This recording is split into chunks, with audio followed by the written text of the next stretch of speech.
ఆంధ్రుల కళల రాజధాని అమరావతిని వేశ్యల రాజధాని అని చెప్పి ఈరోజు సాక్షి డిబేట్లో జర్నలిస్ట్ ముసుగులో ఉన్నటువంటి ఒక సంస్కారహీనుడు కృష్ణన్ రాజు వ్యాఖ్యలు చేయటం, దీనిని మేము తీవ్రంగా ఖండిస్తున్నాం. భారతిరెడ్డి సొంత ఛానల్ సాక్షి, జగన్మోహన్ రెడ్డి సొంత ఛానల్, ఇలాంటి ఛానల్లో మహిళలందరినీ కూడా కించపరిచే విధంగా ఇలాంటి దారుణమైన వ్యాఖ్యలు చేస్తూ డిబేట్లు జరిపిస్తున్నందుకు జగన్మోహన్ రెడ్డి ఈరోజు రాష్ట్ర ప్రజలందరికీ కూడా క్షమాపణలు చెప్పి తీరాలి. ఆచార్య నాగార్జునుడు ప్రపంచ స్థాయి విశ్వవిద్యాలయం నిర్వహించినటువంటి ప్రాంతం అమరావతి ప్రాంతం. ప్రముఖ బౌద్ధ క్షేత్రం అమరావతి ప్రాంతం. బడుగు బలహీన వర్గాలు ఎక్కువగా నివసించేటువంటి ప్రాంతం అమరావతి ప్రాంతం. నవ్యాంధ్ర ప్రజల కళల రాజధాని అమరావతి.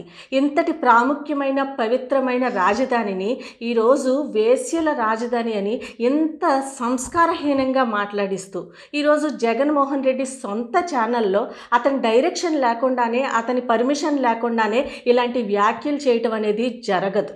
ఈరోజు జగన్మోహన్ రెడ్డి అధికారం కోల్పోయి తన అధికారంలో ఉన్నప్పుడు చేసినటువంటి కుంభకోణాలన్నీ కూడా ఈరోజు ఒక్కొక్కటిగా బయటకు వస్తుంటే ప్రజల దృష్టిని దాని నుంచి మళ్లించటం కోసం ఇంతటి నీచానికి ఒడిగట్టాలా అని చెప్పి ఈరోజు మేము అడుగుతున్నాం.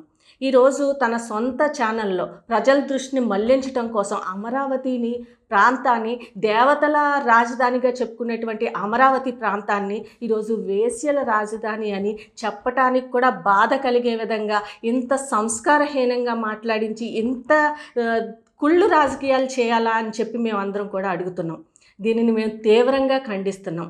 వెంటనే జగన్మోహన్ రెడ్డి రాష్ట్ర ప్రజలందరికీ కూడా క్షమాపణ చెప్పి తీరాలి. ముఖ్యంగా మహిళలకు, బడుగు బలహీన వర్గాల వారికి, అలాగే ఆధ్యాత్మిక వాదులకి అందరికీ కూడా జగన్మోహన్ రెడ్డి క్షమాపణ చెప్పి తీరాలి. అలాగే ఇలాంటి వ్యాఖ్యలు చేసినటువంటి సంస్కారహీనుడు, జర్నలిస్టు ముసుగులో ఉన్నటువంటి పేటీఎం బ్యాచ్ అయినటువంటి కృష్ణరాజు, కొమ్మినేని శ్రీనివాస్, వీళ్ళిద్దరిపైన కూడా ప్రభుత్వం వెంటనే తగు చర్యలు తీసుకోవాలని, అలాగే మహిళా కమిషన్ వారిని, అలాగే ఎస్సీ కమిషన్ వారిని కూడా ఈ మీడియా ముఖంగా మేము వేడుకలు చేసుకుంటున్నాం. తప్పకుండా వాళ్ళపైన చర్యలు తీసుకోవాలి. మహిళల్ని ఎంత అసభ్యంగా మాట్లాడినటువంటి, రాష్ట్ర మహిళల మనోభావాలన్నింటినీ కూడా దెబ్బతీసినటువంటి ఈ ఇద్దరు వ్యక్తులపైన తప్పకుండా చర్యలు తీసుకోవాలని మీడియా ముఖంగా మేము ప్రభుత్వాన్ని వేడుకుంటున్నామండి. Thank you. Please subscribe to Leo News for more videos.